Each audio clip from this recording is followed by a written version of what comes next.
চণ্ডী মণ্ডপে সকলকে স্বাগত জানাই। এখানে আমরা একটা সময়কে ধরে রাখতে চাইছি। বাঙালি চিন্তন এবং মননশীলতার যে জার্নি, তার ইন্টারেস্টিং অ্যাসপেক্টগুলোকে ধরে রাখা বা সে নিয়ে আলাপ আলোচনা করাই আমাদের উদ্দেশ্য। কলকাতা কেন্দ্রিক যে বিদ্যাচর্চার পরিমণ্ডলটি আমাদের ছিল বা আছে, তাকে ডকুমেন্ট করতে গিয়ে এমন অনেক মানুষজনের নাম উঠে এসেছে যাঁরা নিজেরাই এক একটি ইনস্টিটিউশন। শুধু পড়ানো বা রিসার্চ নয়, এনাদের অনেকেই আসলে ছিলেন যাকে বলে মানুষ করার কারিগর। ওনাদের সেই ইন্টেলেকচুয়াল লিগ্যাসি আজও বহন করে চলেছেন বহু কৃতি বঙ্গসন্তান দেশে বিদেশে, কোথাও না কোথাও। এই সমস্ত স্বনামধন্য শিক্ষকদের গল্প, তাদের পড়ানো, তাদের ক্লাসরুম পার্সোনা ইত্যাদি সব তুলে আনা এবং তাকে ডকুমেন্ট করাটা আমরা চণ্ডী মণ্ডপের দায়িত্ব হিসেবে গ্রহণ করেছি, যাতে পরবর্তী জেনারেশনের মানুষজন এনাদের চিনতে ও জানতে পারেন। এই কাজ করতে করতে ক্রমশ বহু মানুষের নামই উঠে এসেছে। তার মধ্যে ইকোনমিক্স ফ্র্যাটার্নিটির মানুষজনদের কাছে জানতে পারি প্রেসিডেন্সি কলেজের স্বনামধন্য অধ্যাপক ভবতোষ দত্তের নাম। তাই আজ ওনাকে নিয়ে আমাদের আড্ডা হবে। উনি হয়তো আজ আমাদের মধ্যে নেই, কিন্তু শিক্ষকদের তো মৃত্যু হয় না, ওনারা বেঁচে থাকেন ওনাদের লেগাসির মাধ্যমে। ভবতোষবাবুর ছাত্ররা আছেন, সকলেই দিকপাল মানুষ। ব্যস্ত সময় থেকে যে আমাদের জন্য একটু সময় বের করে নিয়েছেন, এতেই আমরা ধন্য। ওনাদের কাজকর্মের পরিধি এবং একাডেমিক অ্যাফিলিয়েশন হয়তো অনেক বড়, তাই আমরা খুব বেশি ডিটেলসে যাব না। আজ আমাদের সঙ্গে আড্ডা দিতে এসেছেন প্রফেসর অমিয় বাগচি, যিনি প্রেসিডেন্সি কলেজ ইকোনমিক্স ডিপার্টমেন্টের লেজেন্ডারি প্রফেসর, বর্তমানে রিটায়ার্ড। এছাড়া আছেন প্রফেসর প্রণব বর্ধন, যিনি ইউনিভার্সিটি অফ ক্যালিফোর্নিয়া বার্কলির এমেরিটাস প্রফেসর। এছাড়া আছেন প্রফেসর দীপঙ্কর দাশগুপ্ত, যিনি আইএসআই এর ইকোনমিক্স ডিপার্টমেন্টের প্রফেসর ছিলেন এবং বর্তমানে রিটায়ার্ড। এছাড়া আছেন প্রফেসর মিহির রক্ষিত, যিনিও প্রেসিডেন্সি কলেজ ইকোনমিক্স ডিপার্টমেন্টের স্বনামধন্য অধ্যাপক ছিলেন এবং বর্তমানে রিটায়ার্ড। সকলকে অনেক অনেক ধন্যবাদ আপনাদের সময়ের জন্য। না, আর আমরা বলবো না, এবার ওনাদের কাছে যাব। অনেক গল্প, অনেক ফেলে আসার সময়, অনেক স্মৃতিচারণা সব অপেক্ষা করছে আমাদের জন্য।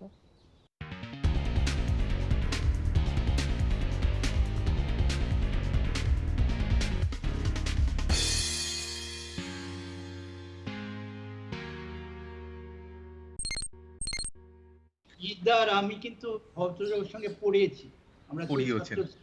আচ্ছা আচ্ছা আচ্ছা, তাহলে আপনারা পড়িয়েওছেন। হ্যাঁ, সেটাই আমি হ্যাঁ, বলছিলাম। যে আপনারা পড়িয়েওছেন। যে যে যে তিনজন খুব বিশিষ্ট অর্থনীতিবিদকে তোমরা ডেকেছো আজকে,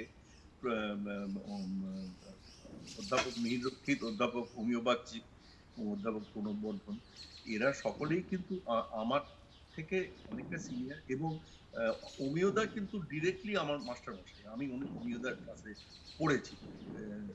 এবং ওই একটা পরীক্ষাতেই আমি ভালো করতে পেরেছিলাম, অমিয়দা যেটা আমাকে পড়িয়েছিলেন। আমার রেজাল্ট খুব ভালো হয়েছিল ওটাতে। এই জন্যই অমিয়দার কাছে ভীষণ কৃতজ্ঞ। অমিয়দার কাছে আমি আরো একটা কারণ কৃতজ্ঞ যে অমিয়দা আগের দিন যার সম্বন্ধে কথা বললেন, দীপক বন্দ্যোপাধ্যায়, এবং আমাদের কলকাতা ইউনিভার্সিটিতে একজন অধ্যাপক ছিলেন সন্তোষ ভট্টাচার্য, এদের রেকমেন্ডেশন ছাড়া আমার বিদেশ যাওয়া হতো না। এরাই এদের সাহায্যেই আমি যেতে পেরেছিলাম। এবং অভিজ্ঞতার কাছে আমি ক্লাসে পড়েছি এবং সেই সময় খুব আড্ডা মারতেও যেতাম, খুব জ্বালাতাম ওর বাড়িতে। প্রণবদা ডিরেক্টলি আমার মাস্টার মশাই নন, কিন্তু প্রণবদার কাছে আমি অনেক শিখেছি। এবং তার থেকেও বড় কথা, প্রণবদাই সেই ব্যক্তি যার যিনি আমাকে বলাতে আমি ইন্ডিয়ান স্ট্যাটিস্টিক্যাল ইনস্টিটিউটে এসে জয়েন করেছিলাম এবং সারা জীবন ওখানে কাটিয়ে দিলাম। একটা সময় প্রণবদা আর আমি সহকর্মী ছিলাম, যদিও আমি ওনার ছাত্রের মতোই বলতে পারো, কিন্তু আমরা সহকর্মী ছিলাম আইএসআই তে। এমনকি একটা ঘর ছিল, সেই ঘরটাও শেয়ার করতাম আমরা একটা সময়। আর মিহির বাবু আমাকে ডিরেক্টলি পড়াননি কখনো, কিন্তু মিহির বাবু একটা ওই সেমিনার রান করতেন প্রেসিডেন্সি কলেজে, সেখানে আমরা রেগুলারলি যেতাম এবং সেখানে আমি বলাই বাহুল্য আমি অনেক কিছু জানতে পেরেছি, অনেক কিছু শিখতে পেরেছি ওনার কাছে। কাজে এরা তিনজনেই ডিরেক্টলি বা ইনডিরেক্টলি আমার মাস্টারমশাই বলতে পারো। আচ্ছা, আমি এখানে একটা জিনিস বলি। দীপঙ্কর বলল যে এর মধ্যে ছাত্র শিক্ষক সম্পর্ক আছে, অমিয়দা ওকে পড়িয়েছেন। আর আমি তেমনি, আমিও বলি মিহির রক্ষিত আমার অধ্যাপক। আচ্ছা। আমি তখন কলকাতা ইউনিভার্সিটিতে মানে প্রেসিডেন্সি কলেজ থেকে বেরিয়ে এমএ পড়ার সময় কলকাতা ইউনিভার্সিটি আমার শিক্ষক ছিলেন, সেটা বলে নিচ্ছি। যেখানে শুধু যে সহকর্মী না আছে, দীপঙ্কর সহকর্মী ছিল। ইয়ের অনেক রকম জটিল অনেক ডায়নামিক্স রকম রয়েছে। সম্পর্ক। আর অমিয়দার সঙ্গে আমার আলাপ যখন আমি কেমব্রিজ বিশ্ববিদ্যালয়ে প্রথম গেলাম ছাত্র হিসেবে, তখন অমিয়দা উনি শেষ করছেন। তো এক হিসেবে উনি আমাকে কেমব্রিজে হাতে খড়ি দিয়েছেন এক হিসেবে বলা যায়। যদিও আমার শিক্ষক ছিলেন না, কিন্তু উনি আমাকে হাতে খড়ি দিয়েছেন। আমার এখনো মনে আছে, প্রথম বোধহয় প্রথম সপ্তাহে অমিতা আমাকে নিয়ে গেলেন। খাওয়ার পর কেমব্রিজের একটা বিখ্যাত বইয়ের দোকান আছে, ছিল, এখনো এখনো নিশ্চয়ই আছে, হেফার্স বলে। তো অমিতা হেফার্সে ঢুকে আমাকে দেখালেন যে এখানে কোথায় কি কি ধরনের বই। তারপরে হঠাৎ একটা বই নিয়ে খসখস কর তার উপরে প্রণবকে বলে আমাকে উপহার দিয়ে দিলেন। এই বইটা কলকাতার বাড়িতে আমার এখনো আছে। মিহিরবাবু, আপনাকে সবাই বলছেন যে আপনি যদি ডক্টর দত্তকে নিয়ে কথা বলাটা শুরু করেন তাহলে ভালো হয়।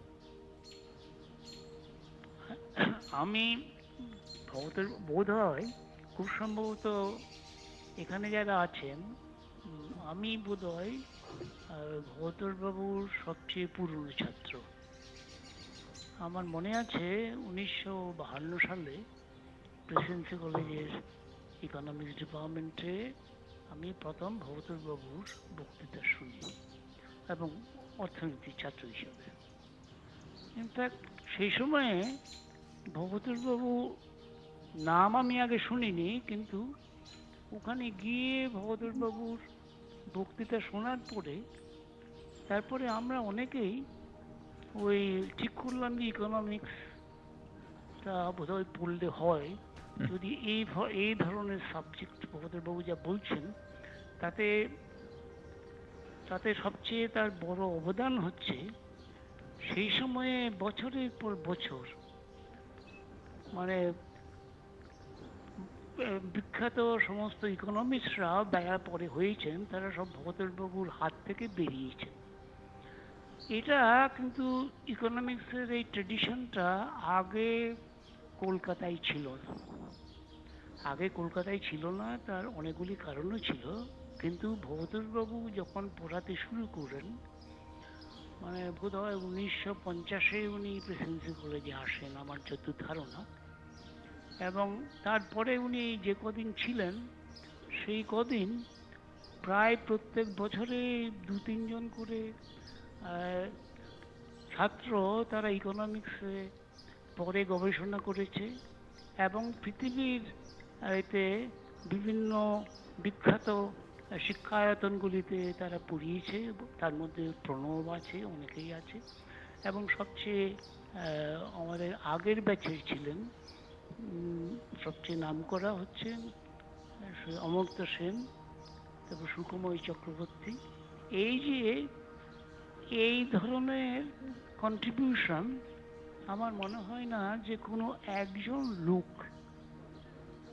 অন্য কোনো সাবজেক্টে এটা করতে পেরেছেন, এবং এই যে তার অবদান, এটা এখনকার ছাত্রছাত্রীরা এবং মাস্টারমশাইরা বুঝতে পারবেন না। কারণ ভগতরবাবু অসম্ভব একটা হ্যান্ডিক্যাপের ভেতর দিয়ে সেই সময়ে ইকোনমিক্সের পঠন পাঠনের উন্নতি করেছিল। আমার মনে আছে আমরা যখন প্রেসিডেন্সি কলেজে ভর্তি হই, তখন ভগতরবাবু ওদের প্রধান প্রবলেম ছিল ক্যালকাটা ইউনিভার্সিটির সিলেবাস। ক্যালকাটা ইউনিভার্সিটির যে সিলেবাসটা ছিল সেটার মধ্যে সেটা ছিল অত্যন্ত মানধাতা আমলের এক দিক থেকে, এবং তার যে বইপত্র অর্থাৎ তার যে রেফারেন্স ছিল সেইগুলি পড়ে ইকোনমিক্স শেখার কোনো উপায় ছিল না।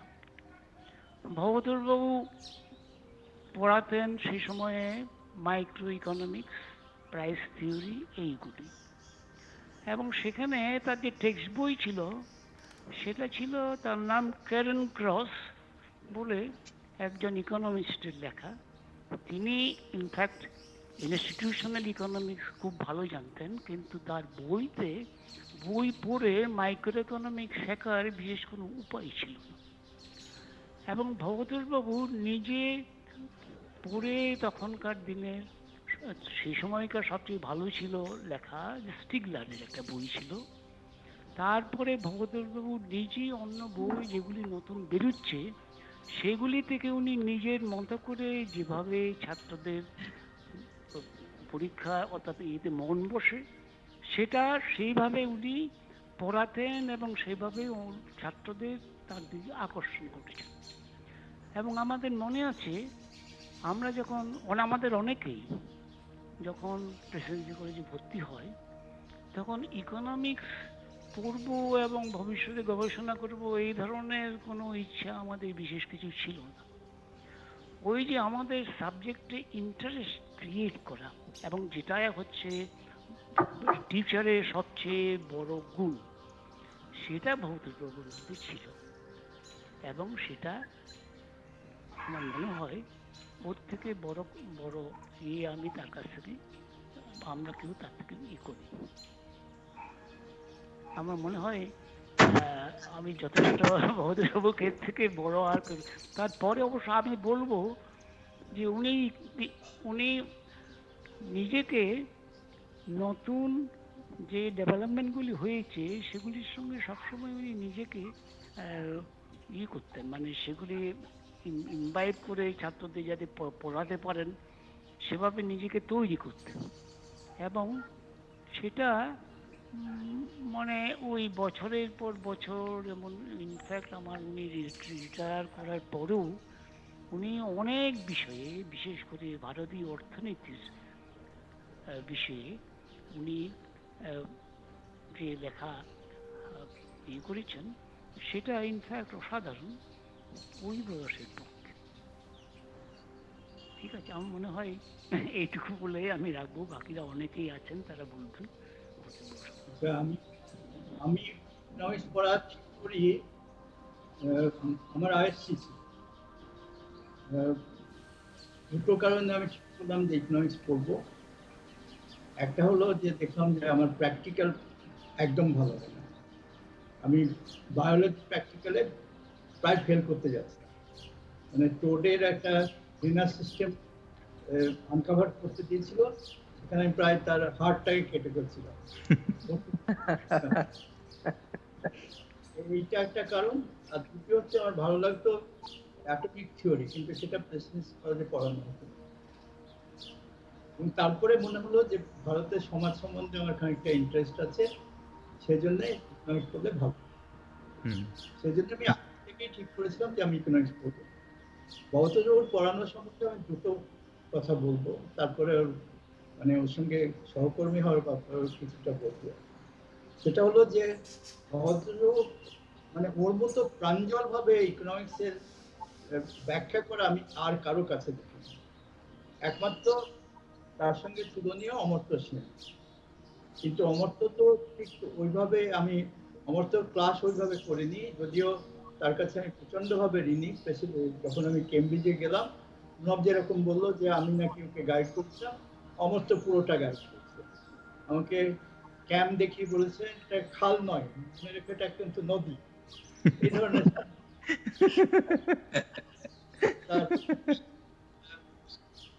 যেটা বলছিলাম ভৌতবাবু সম্বন্ধে, সেটা হলো যে উনি বই থেকে পড়াতেন আমার কিছু মনে নেই এখন। আমি মাইক্রো থিওরি প্রধানত পড়েছিলাম, মনে আছে বামলের ইকোনমিক ডাইনামিক্স থেকে, সেটা থেকে মেইনলি পড়ানো হতো। তারপরে কিছুদিন পরে ফিক্সড ভ্যালু অ্যান্ড ক্যাপিটালও আমাদের রেকমেন্ড করা হয়েছে। কিন্তু ভৌতবাবু আমাদের মাত্র 3 মাস পড়িয়ে আইএমএফ এ চলে গেছে। তো ওই 3 মাসে উনি কনজিউমার থিওরি পুরো আমাদের বুঝিয়ে দিয়ে দিয়েছেন। ওর পড়ানোর স্টাইল ছিল ভীষণ তাড়াতাড়ি পড়া, কিছুতেই ক্লাসের নোট নেওয়া যেত, কিন্তু প্রত্যেকটা প্রপোজিশনের সঙ্গে প্রচুর এক্সাম্পল থাকতো। আমি যেটা করতাম যে পড়ানোর পরে সমস্ত যা পড়িয়েছেন সেইগুলোর বাড়িতে গিয়ে সামারাইজ করে নোট নিলাম। এবং আমার মনে হয় যে কনজিউমার বিহেভিয়ার থিওরির যে বেসিক জিনিসগুলো ভৌতিকর কাছে যা শিখেছেন তারপরে আর কিছু শেখার দরকার নেই। এবং দ্বিতীয় আর একটা ঘটনা বলি, সেটাতে ভদ্রবাবুর মনের ঔদার্যটাও আমি বলবো, যে কি ধরনের ছাত্রদের এনকারেজ করতেন, ভালোবাসতেন। উনি ফিরে এলেন 3 বছর পরে আইএমএফ থেকে। আমরা তখন 6th ইয়ারে ওর কাছে ওয়েলফেয়ার একাডেমি করছিলাম। তখন আমাদের একটা টেক্সট ছিল ইয়ান লিটলের ক্রিটিক অফ ওয়েলফেয়ার ইকোনমিক্স, ততদিনে তার সেকেন্ড এডিশন বেরিয়ে গেছে। সেখানে তার ওই আগে একটা লিটল ক্রাইটেরিয়ান দিয়েছিলেন, সেটার সিভিয়ার ক্রিটিসিজম করেছিলেন বলডুইন এবং চার্লস কেনেডি। লিটল তার উত্তর দেওয়ার চেষ্টা করেছিলেন। আমার উত্তরটা পড়ে মনে হলো সেটা ইনকমপ্লিট। ওটা the utility space or other choice space was partially ordered, তার মধ্যে ওপেননেস আছে। আমি তো বিয়েতে সেকেন্ড ক্লাস পেয়ে গেছিলাম, মাস্টারমশাইরা এনকারেজ করেছিলেন বলেই আমি এমএ পড়তে পেরেছিলাম, তা না হলে হয়তো এমএ না পড়ে আপার ডিভিশন ক্লার্ক হয়ে থাকতাম। তারপরে আমি ভদ্রলোকের কাছে খুব দূরে দুঃখে গেলাম যে স্যার লিটল এটা পুরো উত্তর দেননি মনে হচ্ছে। উনি দেখে বললেন তুমি ঠিকই বলেছো। আমার মনে হয় উনি ঠিক জানতেন, ওদের একটা ভদ্রতা বোধ ছিল, যে জিনিসটা ওরা নিজেরা লিখে প্রমাণ করেননি সেই জিনিসটা ক্লাসে, যেটা অলরেডি প্রমাণিত হয়েছে সেটাই বলছেন। এই ঘটনাটা একটা। আর তারপরে আমি যখন প্রেসিডেন্সি কলেজে জয়েন করলাম 1958 সালের এপ্রিল মাসে, তখন মিটিং হলো। সেখানে হেড ছিলেন প্রফেসর ইভেন ঘোষাল, আর উপস্থিত ছিলেন ভৌতিকবাবু এবং প্রফেসর তাপস মুখী। ভদ্রলোক ওরা আমাকে জিজ্ঞেস করলেন তুমি কি পড়াবে। আমি জানতাম যে প্রফেসর ধীরেশ ভট্টাচার্য চলে গিয়েছেন কলেজ থেকে, কাজে ইন্ডিয়ান ইকোনমিক প্রবলেম পড়ানোর কোনো লোক নেই। এখন আমি বললাম যে স্যার আমি ইন্ডিয়ান ইকোনমিক প্রবলেম। তখন ভদ্রলোক বললেন তুমি থিওরি পড়াবেন। আমি কি সাহসে বলবো আমি থিওরি পড়াবো। থিওরি পড়াচ্ছেন তাপস দা, থিওরি পড়াচ্ছেন ভৌতবাবু, দুজনে বিখ্যাত অধ্যাপক, এবং আমি তাদের কাছে পড়েছি, অসাধারণ ভালো পড়া। তাপস দা সবেমাত্র ইউটিলিটির উপরে থিসিস করে সেটা পাবলিশড হয়েছে ওইপি থেকে, one of first Indians who have published such a book. তখন আমি চুপ করে আছি, তখন ভৌতবাবু বললেন তুমি ইনকাম ডিস্ট্রিবিউশন করো। উনি জানতেন আমার খানিকটা রেডিক্যাল টেন্ডেন্সি আছে এবং সেই জন্যই আমাকে পড়াতে দেন। আমি এই জন্যই কথাটা বলছি যে ওই কলেজে ইংরেজি ডিপার্টমেন্টে যেমন একজন বিখ্যাত অধ্যাপককে শেক্সপিয়ার পড়াতে দেওয়া হয়, কারণ তার যিনি হেড ছিলেন তিনি মনে করতেন he is not mature enough. সেক্ষেত্রে আমি সবেমাত্র এমএ পাস করেছি, ওরা আমাকে এই সাবজেক্টটা করতে। এইটা একটা কথা। আর দ্বিতীয় আর একটা কথা, ভদ্র রিটায়ার করার পরেও আমার সঙ্গে প্রচুর যোগাযোগ ছিল। আমার বাড়ি ছিল প্রচুর পার্কের একদম পিছন দিকে। আমি 2 সপ্তাহ অন্তর ওর সঙ্গে কলেজে আড্ডা দিতেই যেতাম। ওর প্রচুর বিষয়ে ইন্টারেস্ট ছিল। বাংলা সাহিত্য খুব ভালো জানতেন, খুব ভালো লিখতেন।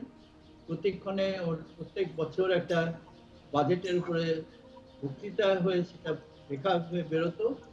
সেগুলো পড়লেই বোঝা যায় যে কি ভালো বাংলা লিখতেন। ওর 8 দশক বইতেও তার প্রমাণ আছে। সব ওর এক শ্যালক ছিলেন সুবোধ বসু, যিনি নিজের লেখক ছিলেন। তো বাংলা সাহিত্যে ইন্টারেস্ট ছাড়াও অন্য অনেক জিনিসে ইন্টারেস্ট ছিল। আর একটা কথাও বলি, আমার ধারণা ভৌতবাবু রিটায়ার করার পরে অনেক বেশি র্যাডিক্যাল হয়েছিলেন। লেখাগুলো যদি তখন পড়েন তাহলে দেখবেন যে উনি বেশিরভাগ সময় তখনকার সেন্ট্রাল গভর্নমেন্টের পলিসি ক্রিটিক। উনি কিন্তু সবচেয়ে উপরের স্তরে সেখানে কাজ করেছেন। উনি ফাইন্যান্স কমিশনের মেম্বার ছিলেন, উনি রিজার্ভ ব্যাংকের ব্যাংকিং কমিশনের মেম্বার ছিলেন, কিন্তু তৎসত্ত্বেও ওই ক্রিটিক্যাল মাইন্ডটা ওর পুরো ছিল সেখানে। আমি এখনকার মতো এই কথাগুলো বলেই শেষ করব। আমার ব্যক্তিগত আরো কিছু কথা থাকলে আমি পরে। প্রফেসর বর্ধন। এবার কি আমি বলবো? হ্যাঁ স্যার। আমার মিহিরবাবু এবং অমিয়দার যতটা ভবতোষবাবুর সঙ্গে যত বছর ধরে যোগাযোগ হয়েছে, যোগাযোগটা একটু কম হয়েছে। কেন, ওকে প্রধানত আমি ওই ছাত্র হিসেবেই পেয়েছি, আমি ওর কখনো সহকর্মী ছিলাম না। কিন্তু আমার ছাত্র জীবন শেষ হওয়ার পর বেশ কিছুদিন ওর সঙ্গে আমার যোগাযোগ ছিল, সেগুলো বলছি। প্রথমে ছাত্র জীবনের কথাই বলি। মিহিরবাবু বললেন যে ইকোনমিক্সে আসার একটা বড় কারণ ছিল ভবতোষবাবুর মতো শিক্ষক পাওয়ার। আমার ঠিক সেটা ছিল না। ওই অমিয়দা বললেন যে ওদের সময়ই উনি IMF চলে গেলেন। তো আমি নানা কারণে, সেই কারণে যাচ্ছি না। ইকোনমিক্স আমার আসলে প্রধান উৎসাহ ছিল ইতিহাসে, কিন্তু আমি আস্তে আস্তে ইকোনমিক ইকোনমিক ইকোনমিক্সের দিকে ভেসে গেলাম। তো আমি ইকোনমিক্স অনার্স পড়ার সময় শুনতে পেলাম যে কিছুদিন পরে বিখ্যাত শিক্ষক ভবতোষ দত্ত IMF থেকে ফিরবেন। আমার ঠিক, অমিয়দা হয়তো বলতে পারবেন, আমার সালটা মনে হচ্ছে 1957 সালে উনি IMF থেকে ফিরলেন। কারণ আমার মনে হয় আমি যখন শুরু করলাম অনার্স তখন উনি ছিলেন না প্রেসিডেন্সি কলেজে, বছর খানিক উনি ফিরলেন। এবং আমরা তো একেবারে, আমার মনে আছে প্রথম লেকচারে সেই প্রেসিডেন্সি কলেজের দোতলায় অন্ধকার একটা ঘরে, যে ইয়ের কি বলে, এখনো সেই ঘরটাকে মনে আছে, ওখানে এখন একটা কি যেন লেকচার হল হয়েছে, সেখানে আমি দিয়েছি। তো আমরা সব উদ্গ্রীব হয়ে আছি যে উনি এত কথার নাম শুনেছি। তারপরে যে এই অন্যরা যেমন বললেন যে উনি তাদের মাইক্রো ইকোনমিক্স পড়েছেন, আমাদের আবার একদম অন্য বিষয় পড়িয়ে আমাদের পড়ালেন ম্যাক্রো ইকোনমিক্স। যারা ইকোনমিক্স জানো না তাদের হয়তো বুঝবে না যে কতটা তফাৎ ইকোনমিক্স এর মধ্যে এক একটা ফিল্ডে। তো উনি আমাদের ম্যাক্রো ইকোনমিক্স পড়ালেন। এরকম স্টাইল, যে মানে পড়ানোর যে শৈলী, আগে কখনো কোনো শিক্ষকের কাছে দেখিনি। ভালো শিক্ষক আমাদের আরো ছিলেন, কিন্তু ভৌতোষের সঙ্গে কারো তুলনা হয় না। ওই অমিয়দা বললেন না যে উনি বলতেন খুব তাড়াতাড়ি, তার ফলে নোট নেওয়া যেত না, কিন্তু আমরা মধ্যে শুনতাম। এবং ওনার একটা স্টাইল ছিল, উনি গড়গড় করে বলে আবার একটু মুখ একটু ঝোল টেনে আবার অন্য অন্য ইয়েতে চলে গেলেন। ওই মন্ত্রমুগ্ধের মতো শুনেই যেতাম, নোট ফোট না হয়নি। পরে তারপরে অমিতার মতো যেটা আমরা পরে হয়তো সেটা নিয়ে কিছু নিজের মতো করে ভুলভাল যাই হোক করে লিখেছি। কিন্তু ছাড়া যেটা আরেকটা ছিল, ভৌতোষবাবু আমাদের একটা জিনিস করতে বলেছেন, সেটা তখন আমাদের কাছে খুব কঠিন ছিল।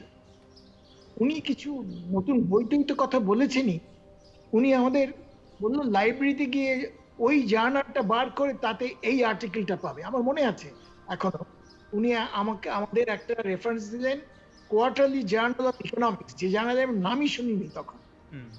জার্নাল অফ ইকোনমিক্স এর অমুক সংখ্যায় এই আর্টিকেলটা তোমরা পড়ে আসবে পরের দিন পড়াবার আগে। আমরা সব লাইব্রেরিতে গিয়ে ওদের কাছ থেকে জার্নাল বার করে, এর আগে কখনো আন্ডার গ্রাজুয়েট হিসেবে জার্নাল পড়ার অত অভ্যেস হয়নি। পড়তে গিয়ে বুঝলাম যে অর্ধেক বুঝতে পারছি না। এবং প্রায় উনি বিভিন্ন আমাদের বই তো বলতেনই, বেশ কিছু জার্নালের রেফারেন্স দিয়েছিলেন। জার্নালগুলোর হচ্ছে মানে বিষয়টার একেবারে সীমান্তে, ফ্রন্টিয়ার অফ দ্য সাবজেক্ট। অর্ধেক জিনিসই বুঝতে পারতাম না, কিন্তু উত্তেজনা হতো যে উনি আমাদের এই একটা সাবজেক্টে ফ্রন্টিয়ারে নিয়ে যাচ্ছেন, অর্ধেক বুঝতে, ঠিক আছে, কিন্তু নিজেরা সম্মানিত বোধ করতাম, উত্তেজিত বোধ করতাম যে আমরা এই একটা জিনিসে অংশগ্রহণ করতে পারছি। তারপর অবশ্য অনেক সময় হয়েছে যে বুঝতে পারিনি, ওর কাছে নিয়ে গেছি। উনি ওই অধ্যাপকদের একটা কমন রুম ছিল প্রেসিডেন্সি কলেজে, সেখানে গিয়ে উনি বুঝিয়ে দিয়েছেন আমাকে, তা মনে আছে ইত্যাদি। এবং এটা ঠিক যে আমি পৃথিবীতে তো আরো অনেক বড় শিক্ষকের ক্লাসে ছাত্র, কোনো সময় ছাত্র হিসেবে, কোনো সময় ছাত্র হিসেবে নয়, যে আমার উৎসাহ ছিল বলে ক্লাস করেছি। আমি বলবো সমস্ত পৃথিবীতে যত বিশ্ববিদ্যালয় আমি পড়েছি, তার মধ্যে যদি আমাকে 4-5 জন শ্রেষ্ঠ বলতে হয়, তাদের মধ্যে নিঃসন্দেহে একজন ভদ্র। এই কথাটা শুধু আমি নয়, এই যার কথা এর মধ্যেই উঠেছে, অমর্ত্য তাই বলেছেন। অমর্ত্যদা বলেছেন যে ভবতোষ বাবুর মতো শিক্ষক পৃথিবীতে খুব কম। এটা আমি বিশ্বাস করি, এবং আমি আমার নিজের অভিজ্ঞতায় এটাতে এই শিক্ষক শুধু যে ছাত্র বৎসল, নিশ্চয়ই খুব স্নেহ করতেন আমাদের। এই শিক্ষক অনেক পড়াশোনা করেছেন নিঃসন্দেহে, কিন্তু যেভাবে আমাদের উৎসাহ দিয়েছেন একটা সাবজেক্টের সীমান্তে পৌঁছে, এখন আমরা আন্ডার গ্রাজুয়েট। আমি পরে আমি এখন যে ইউনিভার্সিটির সঙ্গে যুক্ত তার সঙ্গে তুলনা করে বলছি, ইউনিভার্সিটি অফ ক্যালিফোর্নিয়া বার্কলিতে এখানকার আন্ডার গ্রাজুয়েটরা ওই রকম ইয়ে পায় না, উৎসাহ পায় না যে গিয়ে জার্নাল ঘাটো। এখানে আন্ডার গ্রাজুয়েট উৎসাহ পায় না, কিছু কিছু বই তাদের বলা হয়, সেই বইগুলো ওরা পড়ে, কিন্তু ওই রকম ফ্রন্টিয়ারে যাবার যে একটা এরকম ভৌতসর মতো আর খুব কম লোকই করেছেন। আমি তখন প্রেসিডেন্সি কলেজে ওর কাছে 1 বছর মতোই পড়েছি, কারণ উনি IMF থেকে ফিরলেন, তারপরে আমি ছিলাম, তারপরে ওখানে বিএ অনার্স পাশ করলাম। ক্লাস করিনি, কিন্তু আমার সঙ্গে যোগাযোগ রয়ে গেল। বললেন, আমার বোধহয় কোথাও কোনো বাংলা লেখা টেখা দেখেছেন, উনি বললেন আমার সঙ্গে দেখা করো। তখন উনি থাকতেন যোধপুর পার্কে, বাড়ি যাওয়ার আগে উনি রাসবিহারী অ্যাভিনিউতে থাকতেন। বাড়িতে দেখা করতে বললেন, আমি গেলাম। তো এটা হবে 1960 সাল বোধহয়। উনি বললেন যে বঙ্গীয় সাহিত্য পরিষদ থেকে ভারত কোষ বার করছে। আমি জানি না অমৃতা এবং মিহিরবাবু কি দেখেছে, ওটার জন্য লিখেছেন কিনা, কিন্তু তুমি তো বাংলা লেখো, তোমাকে এই দিচ্ছি সাবজেক্ট, তুমি তার উপর আমাকে লিখে দেখাবে কদিন পর। তারপরে উনি আমাকে বঙ্গীয় সাহিত্য পরিষদেও পাঠালেন, ওখানে যারা কোষ নিয়ে যারা কাজ করছেন তাদের সঙ্গে আলাপ করানোর জন্য। আমি ভক্তসভায় নিয়ে গেলেন একদিন, তারপরে আমি নিজেও গেছি। বঙ্গীয় সাহিত্য পরিষদ ভারত কোষটা বার করছিল, তার অর্থনীতির দিক ভারত কোষের ওরা ভৌতসবকে দেখতে বলেছিলেন। তো সেই হিসেবে আমি ভারত কোষের লেখা নিয়ে ভৌতোষবাবুর রাসবিহারী বাড়িতে বেশ কয়েকবার গেছি। আমি বিদেশ চলে গেলাম, ওর সঙ্গে যোগাযোগ আমার অনেক ক্ষীণ হয়ে গেল, যদিও মাঝে কয়েকবার চিঠিপত্র, তখন তো আর ইমেল ছিল না, আদান প্রদান হয়েছে। মাঝে মাঝে যখন কলকাতা ফিরতাম তখন আমার দেখা হয়েছে। একদম শেষ দেখা যখন হলো, সে কথাটা ভাবলে এখনো আমার মন খারাপ হয়ে যায়। তখন উনি চোখে প্রায় দেখতেই পান না, প্রায় অন্ধ হয়ে গিয়েছিলেন। দেখা করতে গেছি, তো মানে সেটাই ওর শেষ দেখা আমার ওর সঙ্গে। তো কল্পনার গলা শুনে বললেন, আমি যেন কল্পনার গলা শুনতে পাচ্ছি প্রণব। আমাকে বললাম, হ্যাঁ কল্পনা এসছে। তখন বললে, এসো তুমি এখানে এসে বসো। উনি শুয়েছিলেন। বললেন, তুমি কিছু মনে করো না, আজকাল আমার ছাত্রী যারা আসে তাদের সঙ্গে আমি এটা করি, আমি চোখে দেখতে পাই না, কিন্তু আমি একবার তাদের মুখে হাত বুলিয়ে দিই। তুমি তখন খুব স্নেহ ভরে কল্পনার চোখে মুখে হাত বুলিয়ে নিলেন। সেই কথাটা এখনো ভাবলে আমার চোখ দিয়ে জল, তখনও জল বেরিয়ে গেল, এখনো ভাবলে জল জল বেরিয়ে যায়। সেটাই শেষ দেখা। পরে আমি মনে করতে চেষ্টা করছি, আহ মৃত্যুর পরে কিছুদিন পরে আমাকে কলকাতা থেকে একজন ভবতোষ বাবুর একটা লম্বা লেখা, এত লম্বা যে মানে খবরের কাগজে লেখা, বোধহয় টেলিগ্রাফ কাগজ বা তখন হয়তো স্টেটসম্যান, আমার ঠিক মনে নেই, কোনো একটা কাগজে পুরো 1 পৃষ্ঠা ধরে, বড় এক পৃষ্ঠা ধরে উনি আমার একটা বই সম্পর্কে লিখেছিলেন। এবং সেটা ও মৃত্যুর আগে আমি জানতাম না, আমি তখন বিদেশে ছিলাম। মৃত্যুর পরে একজন আমাকে ওটা পাঠায়, তখনও আবার আরেকবার আমার চোখে জল এসে গেল। যিনি এত এক বড় আমার সম্পর্কে লিখেছেন, যে এতটা মন দিয়ে এতটা সময় দিয়ে, তাতে আমি অভিভূত হয়ে গিয়েছিলাম। আপাতত এই কথাগুলোই মনে পড়ছে, হয়তো অন্যরা আরো কথা বললে আরো অন্য কথা মনে পড়তে পারে। আমি এখানেই থামছি। ডক্টর দাশগুপ্ত। হ্যাঁ, আমি ওনারা অনেক সিনিয়র আমার থেকে এবং প্রায় অনেক কথাই বলেছেন, যে তার উপর নতুন কিছু যোগ করা আমার পক্ষে একটু কঠিন। তবু আমি একটু নিজের দৃষ্টিভঙ্গি থেকে কতগুলো যেগুলো আমার খুব মজার জিনিস মনে হয় প্রবতর বাবু পড়ানোর ব্যাপারে, সেগুলো একটু বলছি। একটা দুটো উদাহরণ, সব তো আর মনে নেই। প্রথমেই বলে নি, আমি জানতাম না এটা, অমিয়দা আজকে বললেন বলে আমি জানতে পারলাম যে অমিয়দা আইএসসি পড়েছিলেন, তারপরে বিএ অনার্স করতে গেছিলেন। আমার আমার কেসটাও তাই আর কি। আমিও প্রথম আইএসসি পড়েছিলাম এবং তারপর ইকোনমিক্সে চেঞ্জ করেছিলাম। এবং আমি ঠিক কোন কারণে আমার আর সায়েন্সে এগোতে ইচ্ছা হয়নি সেটা আমার অমিয়দার মতো কোথাও করে অত পরিষ্কার ভাবে আমি বলতে পারবো না, কিন্তু আমার ভালো লাগেনি, আমার সায়েন্স নিয়ে আর এগোতে ইচ্ছা করে। কিন্তু আমি তোমাদের আগের দিনও বলেছিলাম যেটা, আমি ওই আইএসসি পড়ার সময় একজন অধ্যাপককে পেয়েছিলাম কেমিস্ট্রি ডিপার্টমেন্টে, প্রতুল রক্ষিত, যার পড়ানো আমি আজও ভুলতে পারিনি। পিসি রক্ষিত। হ্যাঁ, পিসি রক্ষিত, তার পড়ানোর মধ্যে একটা অসাধারণ নাটকীয়তা আছে। এবং আমার নাটক জিনিসটা চিরদিনই খুব ভালো লাগে। তোমাদের বলেছিলাম আমি স্কুলে উৎপল দত্তর কাছে পড়তাম, তিনি খুব নাটক করে পড়াতেন, এবং যে অধ্যাপকের মধ্যে এই নাটকীয়তাটা ছিল তাদেরকে আমার খুব ভালো লাগতো। আমার ডক্টর রক্ষিতের যেটা মনে পড়ে, যে দিনটা আমার কাছে সবচেয়ে বেশি মনে পড়ে, সেটা হচ্ছে যেদিন উনি হাইড্রোজেন আর অক্সিজেন মিশিয়ে জল তৈরি করে কি করে সেটা ক্লাসে ডেমনস্ট্রেট করে দেখিয়েছিলেন। সে বিরাট ধড়াম করে শব্দ হয়ে কয়েক ফোঁটা জল তৈরি হলো, এগুলো মনে পড়ে আর কি।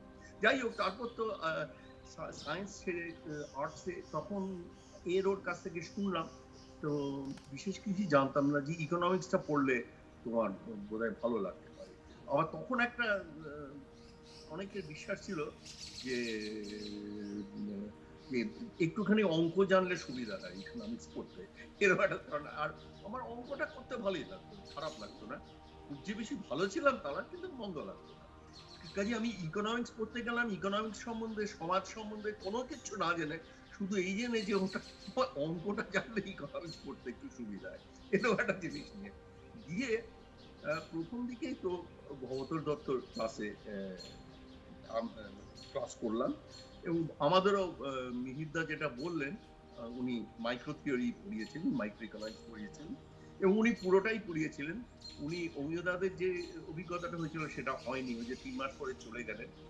উনি প্রায় 2 বছরই আমাদের নানাভাবে মাইক্রো থিওরির সঙ্গে যুক্ত থেকে পড়িয়েছিলেন। এবং ওনার পড়ানোতেও ওই একটা অসাধারণ নাটকীয়তা আমি দেখতে পেতাম। এবং আমি দেখেছিলাম যে উনি যে জিনিসগুলোই পড়াতেন, উনি তো তাত্ত্বিক অর্থনীতি আমাদের পড়িয়েছিলেন, কিন্তু প্রত্যেকটি তত্ত্ব যখন উনি পেশ করতেন, তার কিন্তু উদাহরণ ছাড়া কখনো করতেন না। মানে সত্যি রিয়েল লাইফ থেকে উদাহরণ ছাড়া উনি কখনো কিন্তু করতেন না। আমার এরকম একটা দুটো উদাহরণ মনে পড়ছে, সেটা আমি একটু শেয়ার করতে চাই, কারণ ওগুলো বেশ মজার। মানে ছাত্রছাত্রীদের পক্ষে সেটা সত্যিই খুব মজার। সেটা একটা হচ্ছে উনি উনি যখন আমাদের একটুখানি হলেও গেম থিওরি পড়িয়েছিলেন, 2% 0, তখন গেম থিওরি অত আজকাল যেরকম এগিয়ে গেছে সেরকম ছিল না, কিন্তু তখন একরকম গেম থিওরি, 2% 0 সাম গেম ইত্যাদি, স্যাডল পয়েন্ট সলিউশন ইত্যাদি, এই সমস্ত কিছু আমাদের শেখাচ্ছিলেন তখন। শেখাতে গিয়ে বললেন, হঠাৎ বলে উঠলেন যে দেখো এই স্যাডল পয়েন্টটা কিন্তু খুব ইম্পর্টেন্ট, অর্থাৎ ঘোড়ার পিঠে স্যাডল যদি না হয় তাহলে কিন্তু হবে না, এটা হাতির পিঠ হলে কিন্তু এর সলিউশন পাওয়া যাবে। এটাই ভবতোষ বাবু উদাহরণে এটা একটা এক্সাম্পল। আরেকটা এক্সাম্পল আমার মনে পড়ছে, অলিগোপলি পড়াবার সময় অলিগোপলিস্টদের মধ্যে কি ধরনের কম্পিটিশন হয় তার একটা উদাহরণ দিয়েছিলেন। সেই উদাহরণটা হচ্ছে যে আহ, এই স্বদেশী আমলে আর কি, তখনও ভারত স্বাধীন হয়নি, এই পূর্ব বাংলা যাওয়ার যা যা রাস্তা ছিল, পদ্মা নদী ক্রস করে যাওয়ার একটা ব্যাপার ছিল। তো সেখানে সাহেবদের একটা স্টিমার বোধহয় ছিল, সেটাতে করে লোকে যেত, আর স্বদেশীরা তার সঙ্গে কম্পিটিশনে নামতো, অর্থাৎ একেবারে পিওর অলিগোপলি মডেল, যেটা মানে বেশি কম্পিটিটর না, অল্প কম্পিটিটর কিন্তু তাদের মধ্যে কম্পিটিশন। তো বললো, তখন ভদ্রবাবু বললেন যে গল্পটা হচ্ছে যে এই কম্পিটিশনে কি কম্পিটিশন করতে গেলে তো কিছু করতে হবে যারা কম্পিট করছে। তো ওরা এই সাহেবরা তখন যারা সাহেবদের জাহাজে করে যেতেন তাদের প্রত্যেককে একটা করে সিল্কের রুমাল দিতে শুরু করতেন টিকিটের সঙ্গে। আর তারপর একটু হেসে বললেন, আর স্বদেশী বেচারাদের তো টাকা ছিল না, তাই ওটা তাদেরকে প্যাট্রিয়টিক গান দিয়ে এন্টারটেইন করতো। এটা হচ্ছে স্বদেশীদের কম্পিটিশন। এই দুটো ওনার ওনার অসাধারণ পড়ানো এবং তার মধ্যে থেকে এক্সাম্পল গুলো তৈরি করা, বা সত্যিকারের রিয়েল লাইফ থেকে এক্সাম্পল নিয়ে এসে বলা, এটা তো মনেই আছে। এবং ওনার পড়ানোর ধরনটা কি সেটা তো অমিয়দা, প্রণবদা, এটা সবাই বললেন, মিহিরদাও বললেন। আমার ওর মধ্যে নতুন কিছু অ্যাড করার নেই, খালি ওই একটা কথা যেটা অ্যাড করলাম, যে আমি ওটার মধ্যে সবসময় মনে হতো একজন সুপার অ্যাক্টর অ্যাক্টিং করছেন, এটা আমার মনে হতো আর কি সবসময়। অসাধারণ নাটকীয়তা ছিল, কিন্তু সেটা কিন্তু সেটা ফুল অফ নলেজ আর কি। একজন যদি ইয়ে অ্যাক্টর হন যিনি নাটক করে এরকম গভীর তথ্য পরিবেশন করছেন, এটা অতুলনীয়। মানে আমিও ওনাদের সঙ্গে একমত। আমি তারপরে তো অনেকের কাছে পড়েছি, কিন্তু আমি ওই যে তিনজনের নাম বললাম, উৎপল দত্ত, মিহির রক্ষিত, আমাদের প্রতুল রক্ষিত এবং ভবতোষ দত্ত, এদের কাছে যে ক্লাসগুলো যেগুলো করেছিলাম সেইগুলোর নাটকীয়তা আমি কোনোদিনও ভুলতে পারিনি। এবং তার ফলে তারা আমাকে যা পড়িয়েছিলেন, যদিও আমি সায়েন্সে যাইনি, কিন্তু প্রতুল রক্ষিত আমাদের ফিজিক্যাল কেমিস্ট্রি পড়িয়েছিলেন বলে ফিজিক্যাল কেমিস্ট্রির পার্টটা কিন্তু আমার এখনো মনে থাকে, যদিও আমার ওটার কোনো প্রয়োজন নেই, কিন্তু পরে ক্লাসে পড়াচ্ছেন এমন ভাবে যে ওটা ভেতরে থেকে যাচ্ছে, প্রায় চিরজীবনের মতো থেকে যাচ্ছে। এইটা ছিল নাটকীয়তা আমাদের। একটাই আমি শেষ একটা কথা বলি, কারণ আমার চেয়ে ওনারা অনেক বেশি বলতে পারবেন। আমি সেটা একটা, ভবতোষ বাবু আমাদের যখন সেকেন্ড, তখন 2 বছরের বিএ ক্লাস অনার্স ছিল, সেটা অমিয়দা, প্রণবদা বা মিহিরদা ওদেরও তাই, আমিও সেই সেই তো উনি শেষের দিকে একদম শেষের দিকে উনি ডিরেক্টর অফ পাবলিক ইনস্ট্রাকশন হয়ে যাবেন, ডিপিআই হয়ে রাইটার্স বিল্ডিং এ চলে যাবেন। তো উনি চলে যাচ্ছেন শুনে তো ছাত্রছাত্রীরা তো কান্নাকাটি শুরু করলো যে ভবতোষ বাবু যদি আমাদের ছেড়ে চলে যান তাহলে কি হবে। তো তারপর আমি যাইনি, কিন্তু কিছু ছাত্রছাত্রী ভবতোষ বাবুর কাছে দল বেঁধে গেছিল, বলছে যে স্যার আমাদের ছেড়ে আপনি যাবেন না। তো ভবতোষ বাবু তাদের বেশ বকে দিয়েছিলেন, যে তোমরা কি মনে করো এরকম করে জাকুলিতাই করা যায় নাকি, হ্যাঁ যা আমাকে করতে হবে তা আমাকে করতেই হবে। তো যাই হোক, তারপর একটা ফেয়ারওয়েল হলো। ফেয়ারওয়েলে যেটা আমার একটু হাসির কথা মনে পড়ে, একটি মেয়েকে গান গাইতে বলা হলো। তো সে মেয়েটি যে গানটা গেয়েছিল সেটা হচ্ছে, যখন পড়বে না ওর পায়ের চিহ্ন এই বাটে। এই গানটা ছিল সেটা ভবতোষ খুব গম্ভীর মুখ করে গানটা শুনেছিলেন। এইটা আমার মনে আছে। তারপরে তারপরে আহ, আমার ভবতোষ বাবুর সঙ্গে ওনাদের যতটা কাছাকাছি সম্পর্ক অতটা তো কাছাকাছি ছিল না, কিন্তু পরের দিকে মাঝে সাঝে ওনার সঙ্গে আমার দেখা হয়েছে। হয়তো আমার দু একটা কোনো লেখা টেখা পড়েছেন সেরকম কিছু না, আহ, সেটা নিয়ে হয়তো কিছু মন্তব্য করেছেন, কিংবা কোথাও আমি সেমিনার দিচ্ছি তখন বৃদ্ধ, কিন্তু তাকে হয়তো মিহিরদার ধরে ধরে নিয়ে গেছে, মিহিরদার নিয়ে গিয়ে বসিয়ে দিয়েছেন। তো সেইখানে উনি ভবতোষ বাবু শুনছেন আর আমি লেকচার দিচ্ছি, লজ্জাই করছিল। কিন্তু যাই হোক, ওরকম কিছু কিছু অভিজ্ঞতা হয়েছে। কিন্তু ভবতোষ বাবুর সঙ্গে প্রণবদা বা অমিয়দা এদের যেরকম কাছা বা মিহিরদা যতটা কাছাকাছি সম্পর্ক সেটা ছিল না, কিন্তু ভবতোষ বাবুর স্মৃতিটা আমার কাছে একেবারেই অটুট। এবং ওরকম অধ্যাপক আমি সত্যি প্রায় কল্পনাই মানে ওটা খুব ভাগ্য না হলে ওরকম মানুষের কাছে কেউ পড়বার সুযোগ।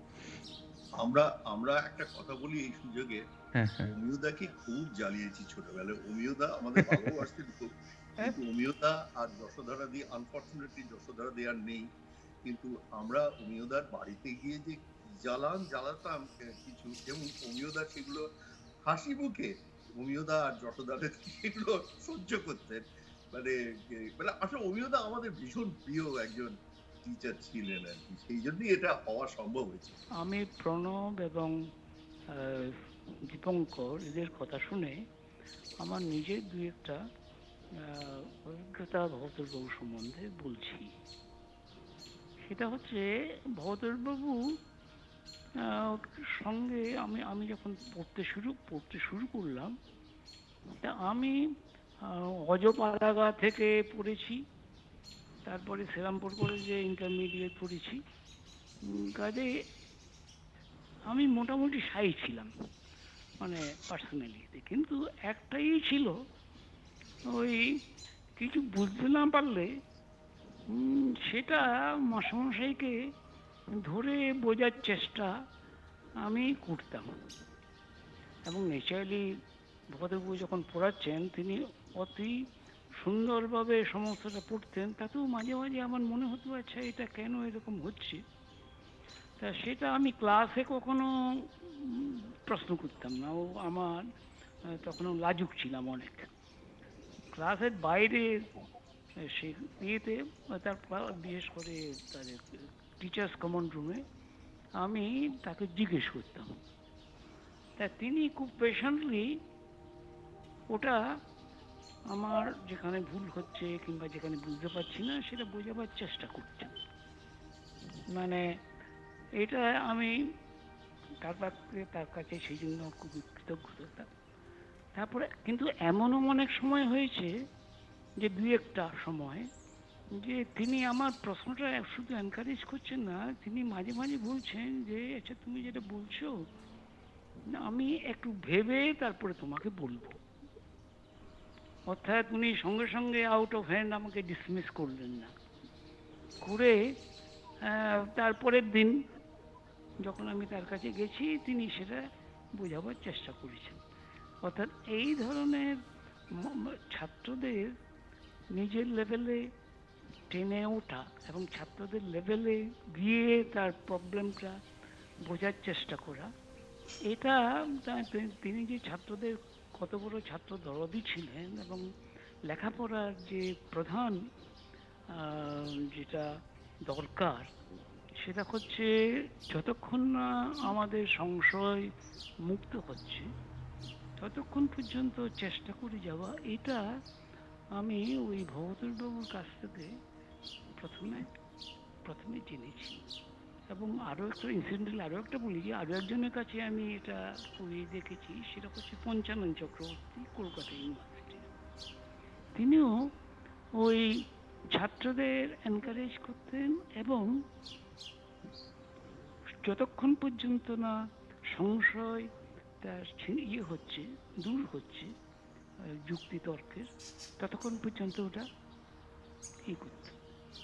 কাজেই আমি বলবো যে তখন কলকাতা ইউনিভার্সিটি, তখন কলকাতায় যে যে ছাত্ররা ভালো করেছে, ভালো ইকোনমিক্সে তাদের পারদর্শিতা হয়েছে, সেটা মানে এই ভৌতবাবু এবং পঞ্চানবাবু এই ধরনের মাস্টারমশাইদের একটা বিশাল অবদান ছিল। আরেকটা হচ্ছে যেটা দীপঙ্কর বলল, ভবতোষ বক্তৃতা সাবলীল সবই ছিল, এবং তার মধ্যে অনেক জায়গাতে তার প্রেজেন্টেশনটা একেবারে ক্ষুরোদার বুদ্ধি, উইট এবং হিউমার, এটা ছিল।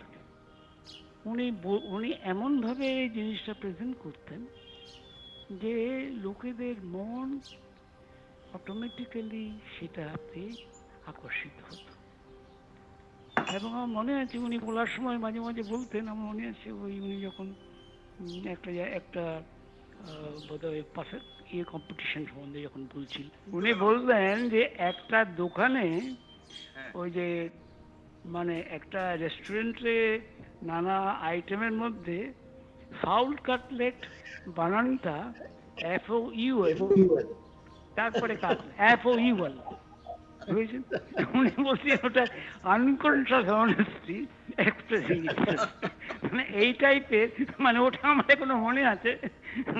তাছাড়া আরো নানা ধরনের প্রতি উনি অসাধারণ একটা তার ছিল, মানে সূক্ষ্ম দৃষ্টি ছিল, যেটাতে ওই কোনটা ফানি এবং হিউমার এবং সেটা তার ছিল, এটা মনে আছে। এবং পরে আমি দেখেছি, পরে তার সঙ্গে আমার অনেক আলাপ এবং হতো, কারণ আমি তার বাড়িতে যেতাম প্রায়ই, তাকে অনেক কিছু আলোচনাও হতো। এবং তখন উনি ভারতবর্ষের অর্থনীতি সম্বন্ধে লিখছেন, এবং সেই সময়ে আমার বন্ধু অমরেশ বাগচি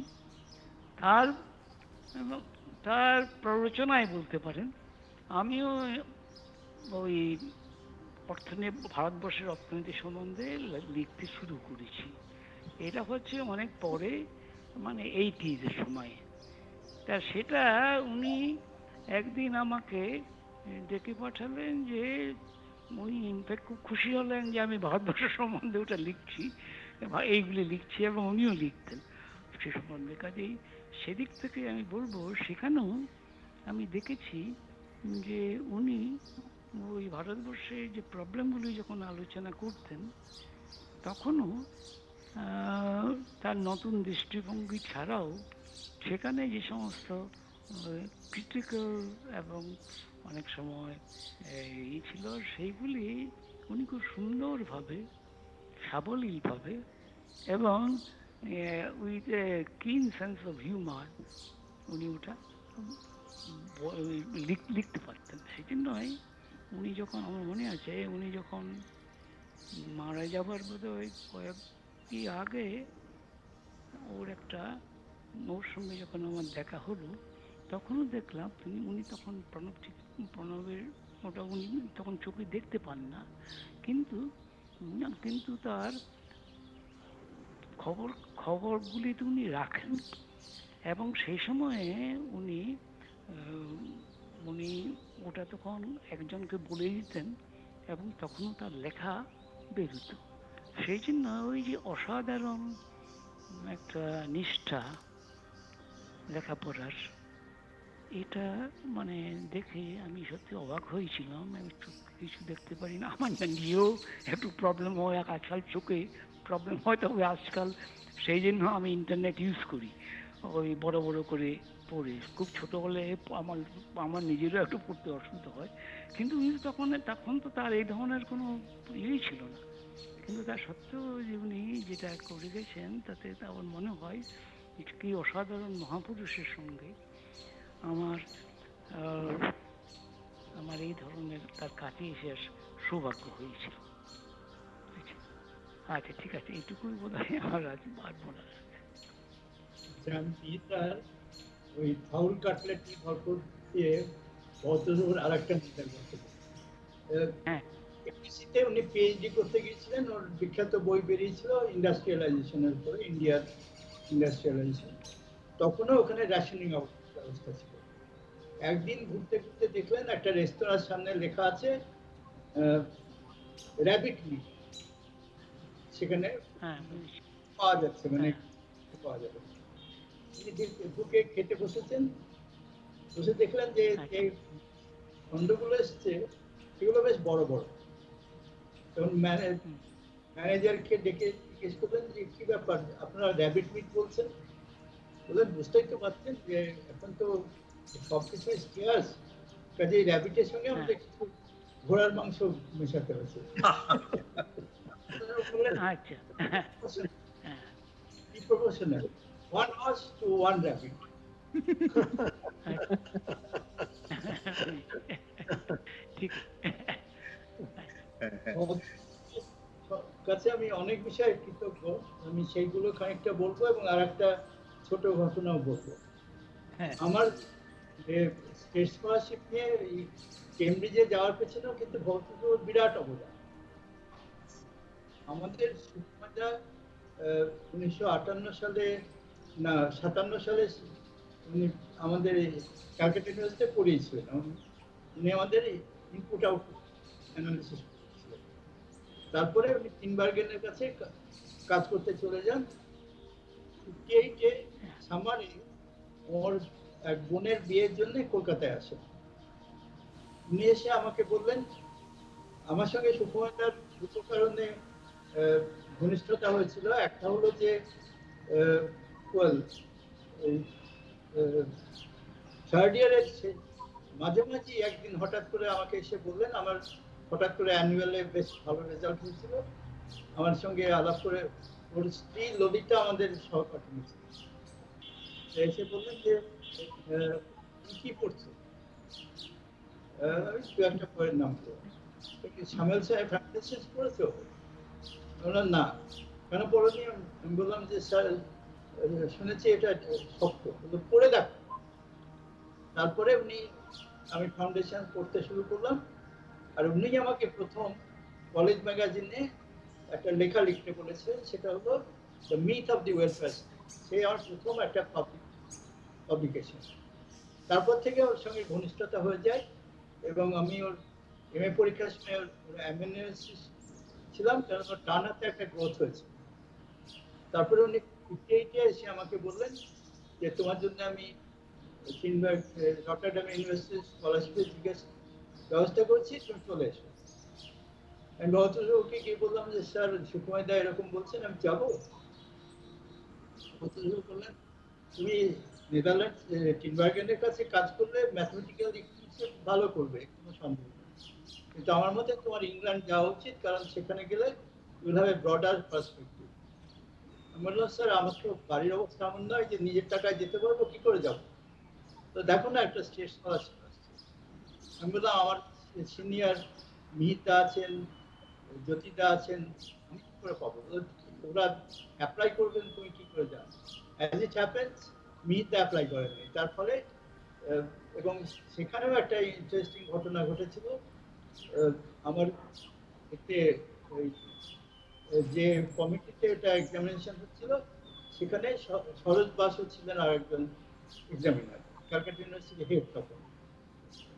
আমার তখন ক্যাপিটাল থিওরিতে খুব ইন্টারেস্ট, আমি বললাম যে এটা নিয়ে কাজ করবো। তখন সরোজবাবু বললেন তুমি এম্পিরিক্যালি টেস্ট করবে না? হ্যাঁ নিশ্চয়ই। বললাম ইন্ডিয়ান, তখন উনি বললেন তুমি কোথায় থেকে পাবে কেমব্রিজে গিয়ে? তখন ও ডিটেলে বর্ণনা করলেন কোথায় কোন ধরনের থাকে, ইন্ডিয়া অফিস লাইব্রেরিতে কি থাকে, ইন্ডিয়া হাউস লাইব্রেরিতে আলাদা তখন একটা লাইব্রেরি ছিল, সেখানে কি থাকে, কেমব্রিজ ইউনিভার্সিটি লাইব্রেরিতে কি থাকে, এলএসি লাইব্রেরিতে কি থাকে, অক্সফোর্ডের ইনস্টিটিউট অফ ইন্ডিয়ান স্টাডিজে কি থাকে। কাজেই উনি সমস্ত দিলেন এবং আমার স্টেট স্কলারশিপ হয়ে গেল।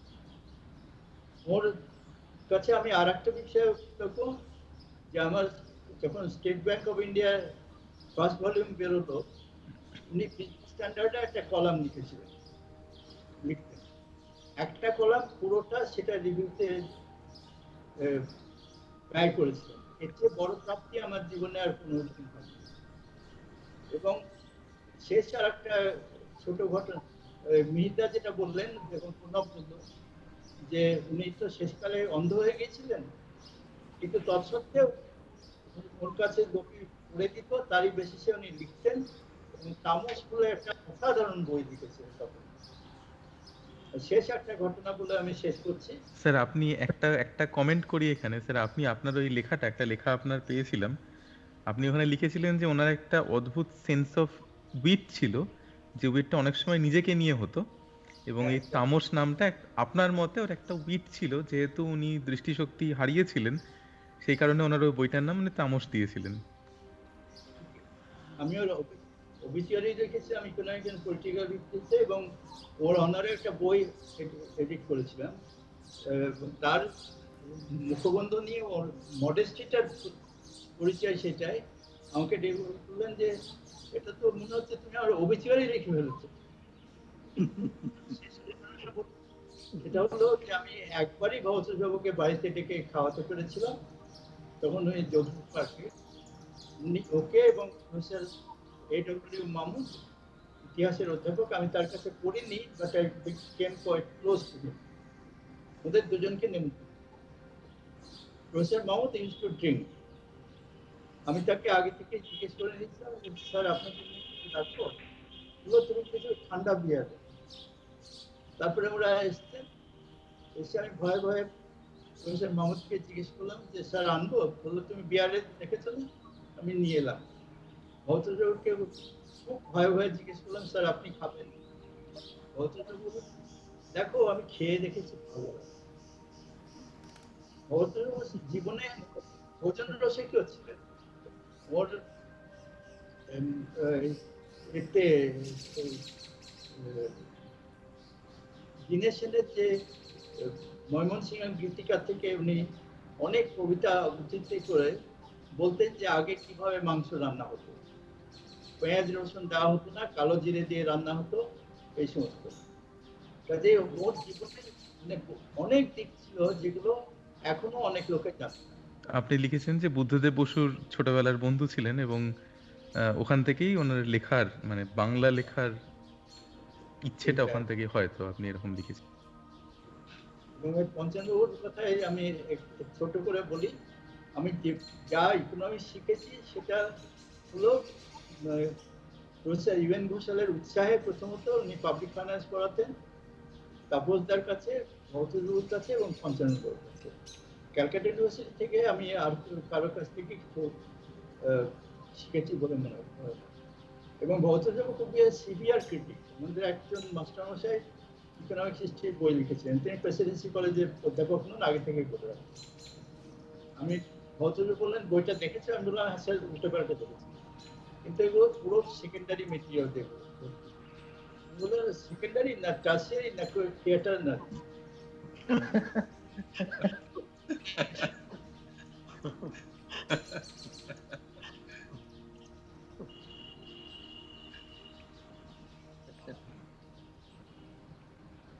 এবার কি আমি বলবো নাকি অমিতা শেষ হয়েছে? আমার শেষ হয়ে গেছে। আমার আর বেশি কিছু বলার নেই। খালি দুটো জিনিস মনে পড়ে গেল। একটা দীপঙ্কর ওই যে নাটকীয়তার কথা বললো, এটা তো আমরা সবাই, ওই যে আমি বললাম না, আগে বলেছি যে মন্ত্রমুগ্ধ হয়ে শুনতাম লেকচার। তা একটা কারণ অবশ্যই নাটকীয়তা। কারণ এরকম নাটকীয়তা, মানে সে নাটকীয়তা বলতে অনেক সময় মেলোড্রামাটিক নয়, সেটা অনেক মানে অনেক চিন্তাশীল উইথ হিউমার কথা যেটা মিহিরবাবু বললেন, তা তো নিশ্চয় তার উপর তার ছিল। সব মিলে আমরা মন্ত্রমুগ্ধ হয়ে যেতাম। সুতরাং সেটা আমার মনে পড়লো। আরেকটা হচ্ছে যে যদিও উনি আমাদের পড়িয়েছেন, এবং আমি তো বললাম আমি ওর কাছে কেবল বোধহয় এক বছরই পড়েছি IMF থেকে উনি ফেরার পর, এবং আমাদের পড়াতেন ওই বললাম ম্যাক্রো ইকোনমিক থিওরি। কিন্তু অনেক সময় ওর কাছে ওই সময় ছাত্র অবস্থায়, পরে তো নিশ্চয়ই ছাত্র উৎসাহ দিয়েছেন, দেখো এইসব থিওরি টেরিতে করছো, ভালো জিনিস হচ্ছে, কিন্তু ভারতবর্ষ নিয়ে চিন্তা করো, এই থিওরিগুলো যেগুলো শিখছো সেগুলো ভারতবর্ষের সমস্যাগুলোতে কিভাবে লাগানো যায়, এই ব্যাপার ভগত সবার মতো উৎসাহ অত আগে আর কার কাছ থেকে পাইনি। প্রেসিডেন্সি কলেজে আমাদের একটা থিওরির দিকে একটা থিওরি একটা বড় জিনিস, মানে ভালো করতে গেলে theory করতে হয়, সেই উৎসাহটা পেয়েছি। কিন্তু ভগত এই সঙ্গে ভারতবর্ষের অর্থনীতি নিয়ে চিন্তা করা শিখিয়েছেন।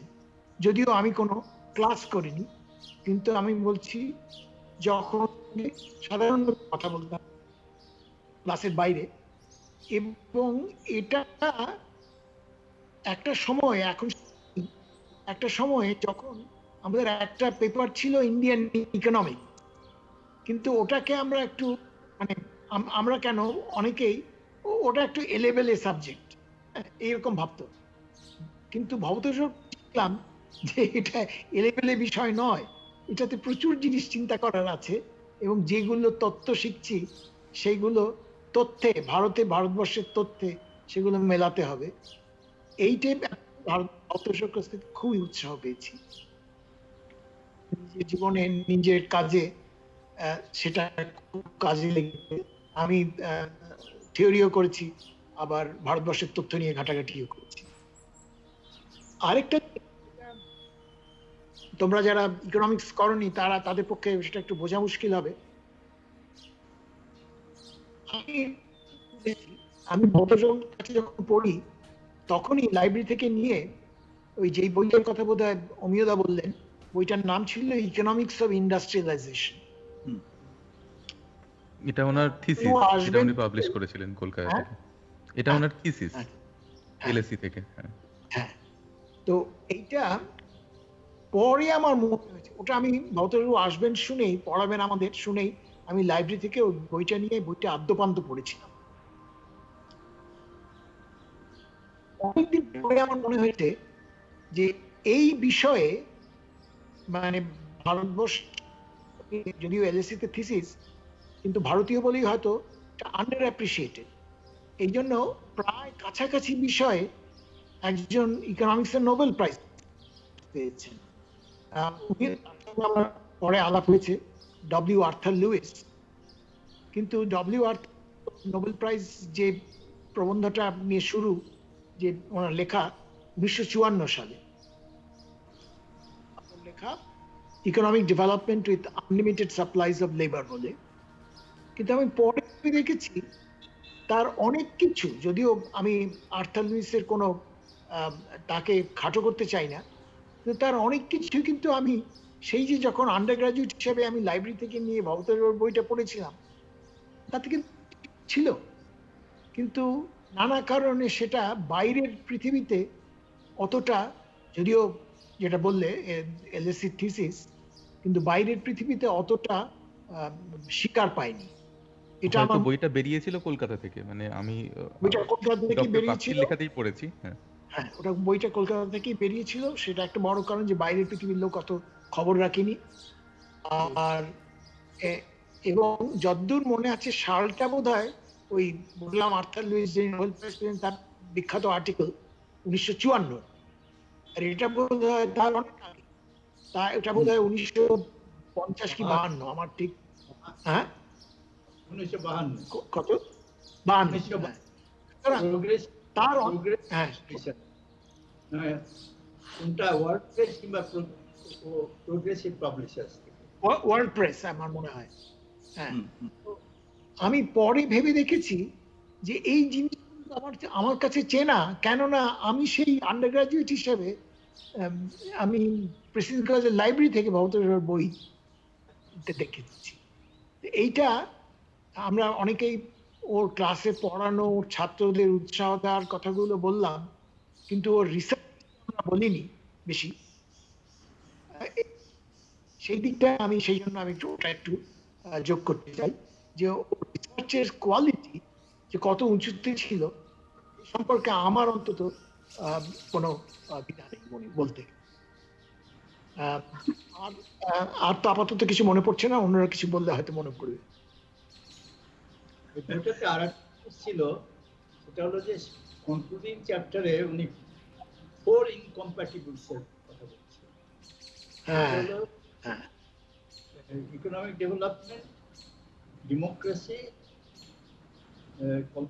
পিস আর একটা কি জানো, এবং সেটা আমার মনে হয় as a pointer two what happened in India, সেটা বোঝে Right. যে ইকোনমিক ডেভেলপমেন্টের খানিকটা ব্যাহত ডেফিনেটলি হচ্ছে because of our peculiar kind of democracy where all kinds of conflicts have come up, communal conflicts, caste conflicts ইত্যাদি, এবং সেটারও প্রেডিকশন মোটামুটি ওই চ্যাপ্টারটা থেকে পেয়েছি। আচ্ছা, আর ভবতোষবাবু যেটা মানে এই যেটা ওর ওই যে হিউমারাস এক্সাম্পল গুলো তো আছেই, কিন্তু এদিকে থিওরিও করছেন, কিন্তু চারদিকে সমাজটাকে উনি খুব সজাগ চোখে দেখতেন।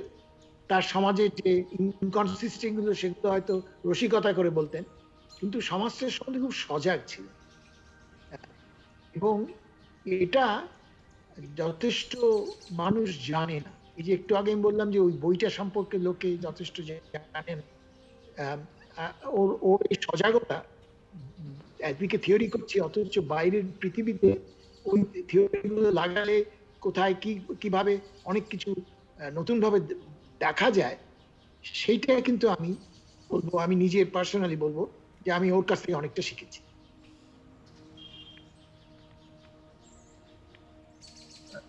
এবার বোধহয় অন্য কেউ বলুন। কিছু বলতে হয়। আমার খুব বেশি বলার নেই, কারণ ওনারা যা বলছেন তার কাছাকাছিও আমার কিছু বলার নেই, কিন্তু তবুও যেটুকু টুকরো টুকরো স্মৃতি আর কি ভেসে আসছে মনে, তার মধ্যে একটা স্মৃতি বলি। সেই স্মৃতিটার সঙ্গে মিহিরদা জড়িত আছে।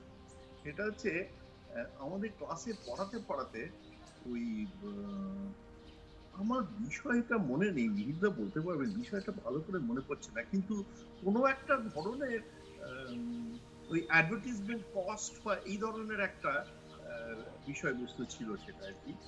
হঠাৎ একদিন ক্লাসে এসে ভৌতবাবু বললেন যে এটা this is a very proud day for me, কারণ আমি আজকে তোমাদের যে জিনিসটা পড়াবো সেটা আমার একজন ছাত্রর লেখা। সেই ছাত্রকে তোমরা চেনো, আর তার নাম হচ্ছে মিহির রক্ষী। মিহির রক্ষী সত্যি আমরা মিহিরদা তখন বোধহয় বিলেতে আছেন, পিএইচডি করছেন বা কিছু একটা হবে। মিহিরদাকে আমি চিনতামও না, জানতামও না।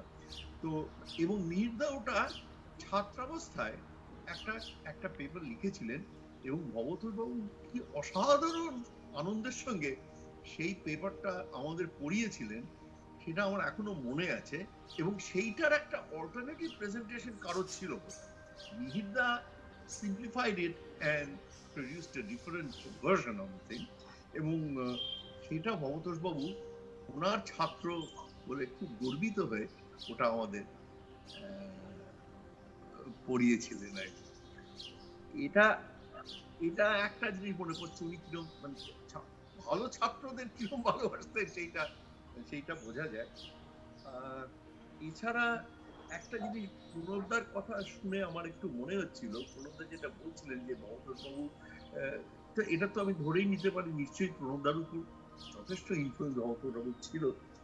এই যে সজাগ থাকা সমাজ সম্বন্ধে, ভারতবর্ষ সম্বন্ধে, এই ব্যাপারটা আমার ধারণা প্রণবদার মধ্যেও আছে। এইটা আমার বিশ্বাস আর কি, যে প্রণবদা নিজেও কিন্তু অনেক তাত্ত্বিক অর্থনীতি করেছেন, কিন্তু আলটিমেটলি প্রণবদা কিন্তু একেবারে রিয়েল ওয়ার্ল্ড নিয়েই অধিকাংশ চিন্তা বলে আমার ধারণা। এবং যখন আইএসআই তে প্রণবদা ছিলেন, আমিও ছিলাম, তখন খুব হইচই হচ্ছে যে পিএইচডি স্কলারদের জন্য কিরকম কোর্স আউটলাইন করা উচিত। একদিন একটা মিটিং হলো, আমার বয়স তখন খুবই অল্প, আমি চুপচাপ বসে শুনছি বড়দের কথা আর কি। তো প্রণবদা বললেন একটা আউটলাইন দিলেন সেটাকে, আমি জানি না প্রণবদা মনে আছে কিনা। আউটলাইনটা হচ্ছে যে প্রথম কতগুলো পেপার থাকবে, 4টে কি 5টা পেপার থাকবে এরকম। প্রথম পেপারটা হচ্ছে ইন্ডিয়ান ইকোনমিক প্রবলেমস, দ্বিতীয়টার নাম হবে ইন্ডিয়ান ইকোনমিক প্রবলেমস, তৃতীয়টার নাম হবে ইন্ডিয়ান ইকোনমিক প্রবলেমস। এরকম 4টে না কটা শুধু ইন্ডিয়াকে চেনো, এই হচ্ছে ব্যাপারটা আর কি। ইন্ডিয়ার প্রবলেমস গুলো কি, কেন ওটা অর্থনৈতিক প্রবলেম, সেইটা ছাত্রদেরকে আগে ওইগুলো সম্বন্ধে একটু ধ্যান ধারণা হলে তারপর স্টার্ট টকিং অ্যাবাউট থিওরি, কি থিওরি হতে পারে, কি থিওরি না হতে পারে ইত্যাদি। তো প্রণবদার ওই আউটলাইনটা শুনে আমি খুব ভয় পেয়ে গেছিলাম, কারণ আমাকে যদি ওটা পড়াতে বলা হয় আমি কিছুই পারবো না পড়াতে আর কি, এরকম একটা অবস্থায় পড়েছিলাম আমি। তো যাই হোক, সেটা হয়নি তখন। তো ওখানে আরো অনেক অন্যরা ছিলেন, তারা বাধা টাধা দিলেন, তারা জিনিসটাকে অন্যরকম করে দিলেন।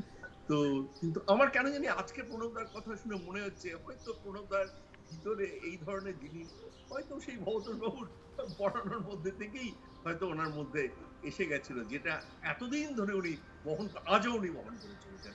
আজও প্রণবদার যেসব লেখা দেখি সেগুলোর মধ্যে সেটাই আমরা দেখতে পাই আর কি। তাই যে ভবতোষ বাবুর ওই ইনফ্লুয়েন্সটা বিশেষ করে ওনার ভালো ছাত্রদের উপরে, এবং ওনার তিনজন অত্যন্ত কৃতি ছাত্র আজকে তোমরা ধরেছো, তাদের তিনজনের উপরে ভবতোষ বাবুর যে ইনফ্লুয়েন্সটা, অনেকে অনেকে বলেছে, আজকে কথায় কথায় বেরিয়ে এলো ইকোনমিক্স অফ ইন্ডাস্ট্রিয়ালাইজেশন সম্বন্ধে, এবং প্রণবদা যেটা বুঝিয়ে বললেন যে ওটা ওটা একটা খুব বড় মাপের রিসার্চ ওয়ার্ক আর কি। কিন্তু ভবতোষ বাবুর সম্বন্ধে অনেকে এরকম কথা বলেছেন, উনি পড়ান ভালো কিন্তু উনি রিসার্চের দিকে ওনার খুব একটা ইন্টারেস্টিং। ভবতোষ বাবু নিজেও বোধহয় একটা কোথায় জানি একবার এরকম বলেছিলেন যে আরেকটু রিসার্চ করতে পারলে ভালো, এরকম একটা কোথাও লিখেছিলেন আমার যতদূর মনে পড়ছে। কিন্তু ব্যাপারটা হচ্ছে সেটা ট্রু না। ওনার পড়ানোটাই ওয়াজ রিসার্চ, মানে পড়ানোটার মধ্যে থেকেই ওনার রিসার্চটা বেরিয়ে আসতো, এবং সেটা দিয়ে যারা নিতে পেরেছে তারা এদের মতো বড় হয়েছে। শিক্ষার ইনস্টিটিউশনের লেগাসিটা বোধহয় এইভাবেই চলে। এইভাবেই একটা মশাল একজনের হাতে দিয়ে যান, তিনি আরেকজনের হাতে, তিনি আরেকজনের হাতে, এইভাবেই লেগাসি চলতে থাকে। আমরা মানে সেটা মনে হয় আজকের এই পুরো ডিসকাশনটার একটা আন্ডারলাইনিং টোন বলতে পারেন। যেভাবে আমরা দেখলাম যে একজন আরেকজনের সঙ্গে শিক্ষক ছাত্র কোথাও তারা আবার গিয়ে কলিগ হচ্ছেন, আবার ঘুরে আসছে আবার। ভবতোষ বাবুর একটা শিক্ষাক্ষেত্র সম্বন্ধে আলাদা সম্ভ্রমের উনি যখন এডুকেশন সেক্রেটারি ওয়েস্ট বেঙ্গল গভর্নমেন্টের, তখন নকশাল আন্দোলন তুঙ্গে চলছে এবং প্রেসিডেন্সি কলেজ তখন একটা হটবেড। তখনকার যে প্রিন্সিপাল ছিলেন সনদ বোস, তিনি এবং আনফর্চুনেটলি তারক সেন, ওরা চেয়েছিলেন কলেজে পুলিশ ঢোকাতে। ভবতোষবাবু সেটা প্রচন্ড বিরুদ্ধে ছিলেন, তাপস দাস সেটার বিরুদ্ধে ছিলেন, জিওলজির অধ্যাপক শিবতোষ মুখার্জি তার বিরুদ্ধে ছিলেন, এবং ভূগোলের অধ্যাপক সত্যেশ চক্রবর্তী তার বিরুদ্ধে ছিলেন। এদের মধ্যে একজন, আমি নাম করব না, তিনি মনে করতেন যে নকশাল আন্দোলন কিছু না, এটা চীনে কনস্পিরেসি। ফলে ভবতোষবাবুকে তিনি চিঠি লিখেছিলেন বলে যে আপনি বুঝতে পারছেন না যে এদের মধ্যে এই তিনজন, তাপস দা, শিবতোষ বাবু এবং সত্যেশ বাবু, একজন নসেটু, একজন চুয়েনলাই, একজন চুতে,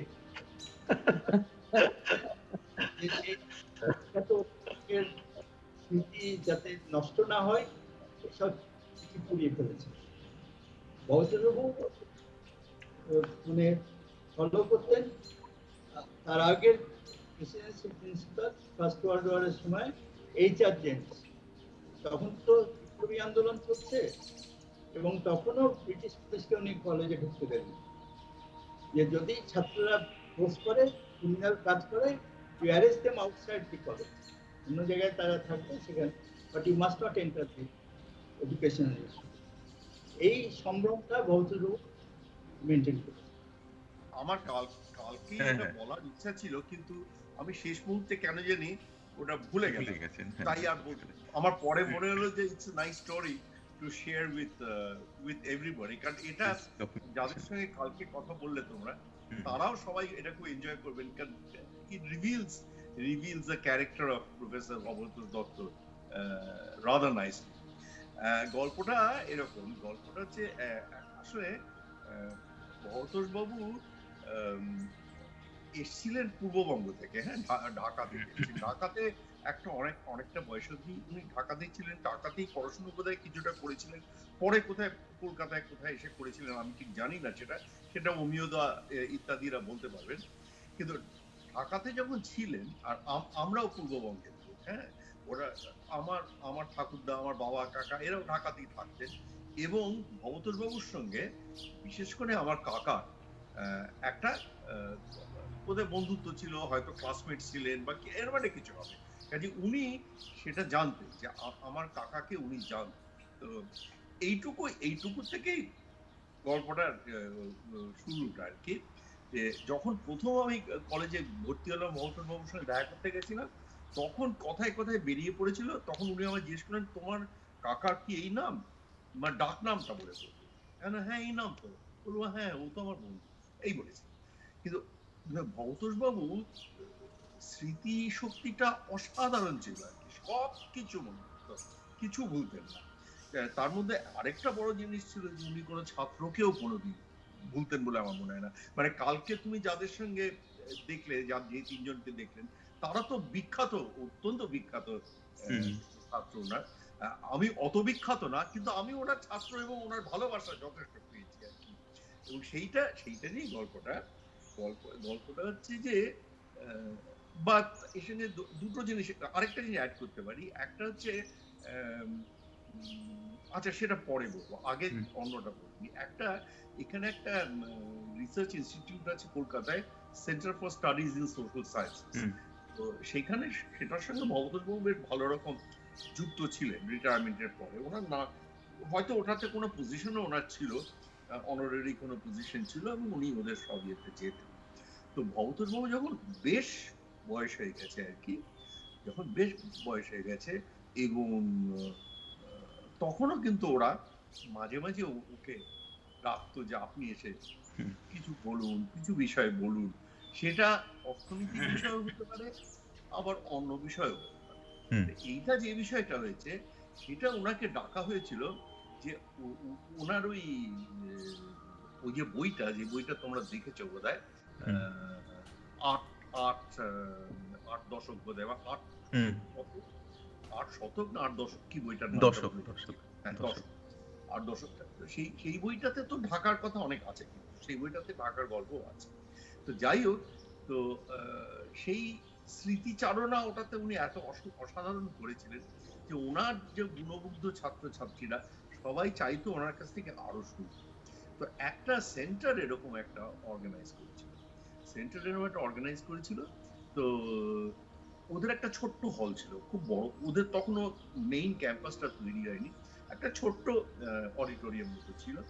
তো সেখানে ওরা ভবতোষ বাবুকে নিয়ে গেছেন, এবং ভবতোষ বাবু কিছুটা স্মৃতিচারণা করলেন নানা বিষয়ে। তার মধ্যে সরকারি মহল সম্বন্ধে আলোচনা, ছাত্রদের সম্বন্ধে আলোচনা, নানা কিছু আলোচনা। তো করতে করতে কোনো একটা সময় উনি একেবারে অনেক অতীতে ফিরে গিয়ে যে ব্রিটিশ আমলে ফিরে গেলেন, যখন নাকি উনি ঢাকায় ছাত্র আর কি।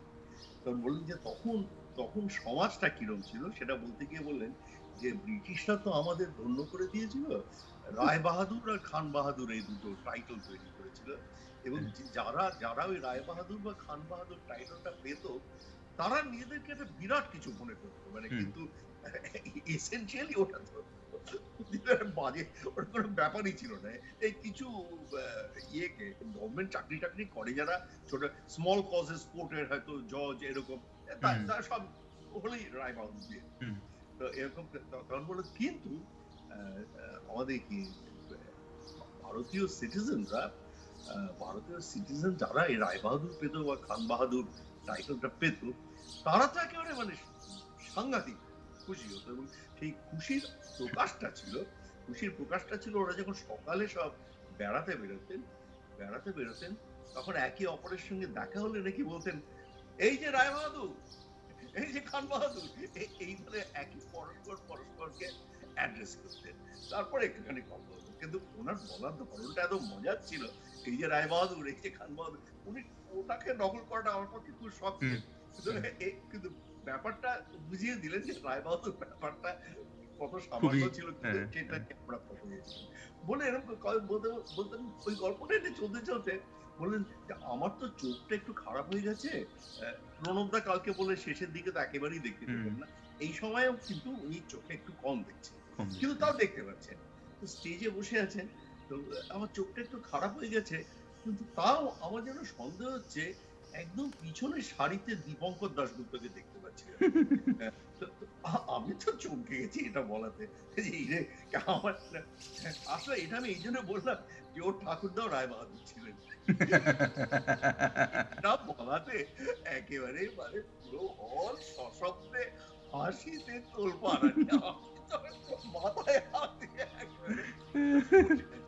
তো এই গল্পটা থেকে আমার কাছে অনেকগুলো জিনিস ফিরে আসে যে ভবতোষ বাবু ওর ছাত্রদের কিভাবে মনে রাখতেন। দেখো, হ্যাঁ, আমি তো অমর্ত্য সেন নই, বা আমি অনুবাক্য নই, আমি প্রণব বর্ধন নই, আমি আমি হয়তো একেবারে নিচের শ্রেণীর ছিলাম না, কিন্তু তবুও ওদের কাছাকাছিও কিছু না। কিন্তু আমাকে, এবং কোন জায়গা থেকে মনে রেখেছেন, যেদিন আমি কলেজে ঢুকেছি সেদিন উনি শুনেছেন আমার কাকার নাম। আরে সেইটা বাবা, উনি যখন মনে করছেন দাদুর তখন সঙ্গে রিলেট কিন্তু করেছেন। আমি আমি তখন পিএইচডি করে আমেরিকা থেকে ফিরে এসে আইএসআই তে পড়াচ্ছি, মানে অনেক বছর হয়ে গেছে। তখন আমি কলেজের ছাত্র টাত্র না, আমার যথেষ্ট বয়স হয়ে গেছে তখন। অবতোষ বাবু সেই স্মৃতিটা তখনো মনের মধ্যে রয়েছে। এই এই একটা জিনিস আমার কালকে বলার ইচ্ছা ছিল, আমি ভুলে গেছিলাম। আর আরেকটা যেটা পরে মনে পড়লো সেটা হচ্ছে আমি তখন জাপানে একটা ইউনিভার্সিটিতে পড়াচ্ছিলাম। তখন কলকাতা থেকে একটা চিঠি পাঠালো একজন আমাকে। ভবতোষ দত্ত রেগুলারলি অনেক কলমস লিখতেন কাগজে রিটায়ারমেন্টের পরে। তো ওনার একটা কলম সে জেরক্স করে আমাকে পাঠিয়ে দিল। তাহলে বললো, দেখুন, পড়ে দেখুন, আপনার নাম আছে। ভবতোষ দত্তর লেখা আমার নাম আছে, এটা তা আমি দেখি ওই লেখাটা হচ্ছে উনি ওনার ছাত্রদেরকে স্মরণ করছেন, ওনার ভালো ভালো ছাত্র যাদের উনি মনে করেন। তো ন্যাচারালি আরম্ভ হচ্ছে অমর্ত্য সেনকে নিয়ে, এবং তারপর আরো নানা রকম বহু বিখ্যাত ছাত্রদের সব নাম উনি করছেন, যাদের যাদের পড়িয়েছেন উনি এবং যাদের উনি স্মরণে রেখেছেন। তারই মধ্যে কোথায় একটা জায়গায় একজন কার নাম করে বললেন যে এরকমই একটা কোনো সময় দীপঙ্কর দাশগুপ্ত ছিল। কি দীপঙ্কর আবার দাশগুপ্ত সম্বন্ধে আর কিছু বললেন না, কিন্তু কিন্তু আমাকে যে উনি মনে রেখেছেন, এবং সেটা কাগজে আবার লিখছেন, মানে যে কলমে অমর্ত্য সেনের নাম বেরোচ্ছে সেই কলমে কি আবার আমার নাম দিচ্ছেন উনি। মানে এটা কজনের ভাগ্যে এরকম মাস্টারমশাই জোটে। এইরকম বিভিন্ন আলোচনা কিন্তু চণ্ডীমণ্ডপে চলতেই থাকবে, আপনারাও থাকবেন কিন্তু। আর তার জন্য আমাদের সঙ্গে যুক্ত হয়ে যান আমাদের চ্যানেলটি সাবস্ক্রাইব করে। বলাই বাহুল্য যে আজকের এই আলোচনাটি ভালো লাগলে একটু লাইক, শেয়ার ইত্যাদি করে সকলের মধ্যে ছড়িয়ে দেবেন। আর আপনাদের মতামতটাও কিন্তু আমরা শুনব। কমেন্ট বক্সে লিখে জানাবেন আপনারা কী ভাবেন। ভালো থাকবেন, সঙ্গে থাকবেন। চণ্ডীমণ্ডপের একটাই মোটো, আড্ডা হোক, বিতর্ক হোক। ধন্যবাদ।